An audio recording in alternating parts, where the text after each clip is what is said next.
হুমায়ুন কবিরের মেয়ের কান্না কি অভিনয় নাকি সত্যি রাজনৈতিক কোনো ষড়যন্ত্র?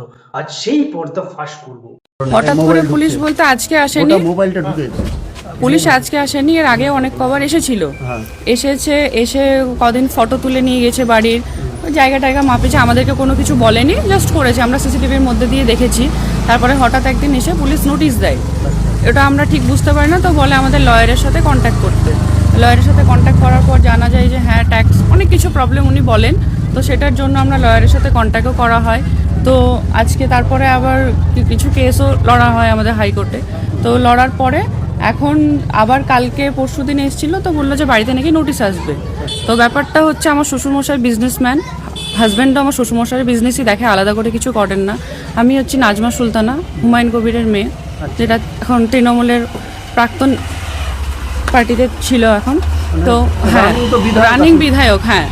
তো জনতা উন্নয়ন পার্টির চেয়ারম্যান। তো ব্যাপারটা প্রবলেমটা হচ্ছে আমার বাবাকে সামনে রেখে এই জিনিসটা করা হচ্ছে, যেহেতু আমাদের আলাদা করে কোনো কিছু প্রবলেম হবে না, কারণ ওনার ক্ষতি করার জন্য আমাদের সাথে এই দুশ্মনীটা করা হচ্ছে। কারণ রাজনৈতিকের জন্য, কারণ বাবার ক্ষতি কিছু করতে পারছেন না এই বাবরি মসজিদ নিয়ে, এটা মমতা ব্যানার্জি করছে, মমতা ব্যানার্জি লোক করছে। কারণ আমাকে হাইলাইট করা যে মেয়ের বিজনেসম্যানের বাড়িতে বিয়ে হয়েছে, মেয়ের বিজনেসম্যান, মেয়ের নিজের প্রপার্টি আছে, মেয়ের প্রপার্টি থাকতেই পারে, কারণ আজকাল সবাই ভালো জায়গায় মেয়ের বিয়ে দেয়, শ্বশুরের কিছু থাকলে মেয়েকে তো দেবে। তাহলে আমাকে হাইলাইট করা, আমার হাজব্যান্ডের কি আছে, আমার হাজব্যান্ডের কটা গাড়ি আছে, কটা বাড়ি আছে, আমার কটা জায়গায় সম্পত্তি আছে, এগুলোকে নিয়ে হাইলাইট করে আমাদেরকে ফাঁসানোর একটাই রিজন হচ্ছে যে আমার বাবাকে নিচে নামাতে চাও। নমস্কার। ভরতপুরের বিধায়ক হুমায়ুন কবিরের মেয়ের শ্বশুর বাড়িতে কাল পুলিশের হানা হয়েছে। 10,73,75,000 টাকার সম্পত্তি সিল করে দেওয়া হলো। লজ, স্কুল, আলিশান বাড়ি আর সব পুলিশের দখলে। কিন্তু বন্ধুরা, প্রশ্ন টাকার অঙ্ক নিয়ে নয়, প্রশ্ন হলো টাইমিং নিয়ে। ফাঁস করব সেই 10 কোটি টাকার রহস্য। বন্ধুরা, সম্মানীয় আদালত নির্দেশ দিয়েছে হুমায়ুন কবিরের জামাই শরীফুল ইসলামের এবং তার ভাইয়ের 11 কোটির সম্পত্তি ফ্রিজ করতে। অভিযোগ কি? অভিযোগ হলো এনডিপিএস বা মাদক মামলা।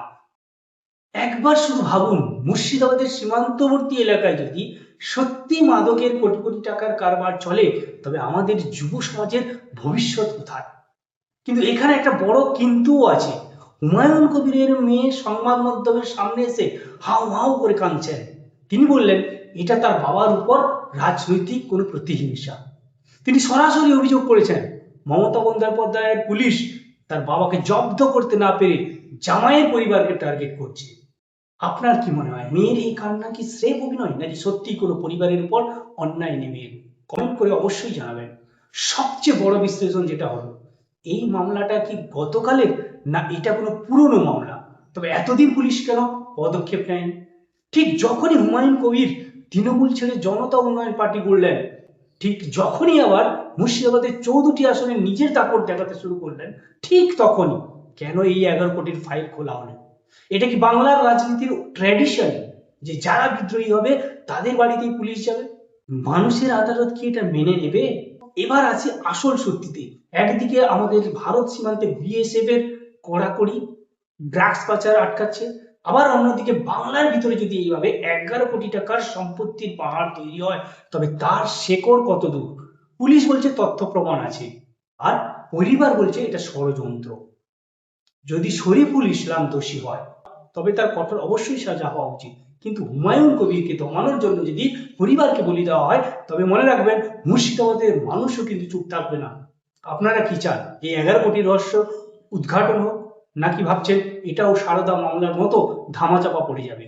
ভিডিওর শেষে একটাই কথা বলবো, হুমায়ুন কবিরের মেয়ে যে কান্না আজ কাঁদলেন, সেই কান্না কি 2026-এর নির্বাচনে শাসক দলের জন্য কাল হয়ে দাঁড়াবে, নাকি এই 11 কোটি সম্পত্তি হুমায়ুন কবিরের রাজনৈতিক কেরিয়ার শেষ করে দেবে?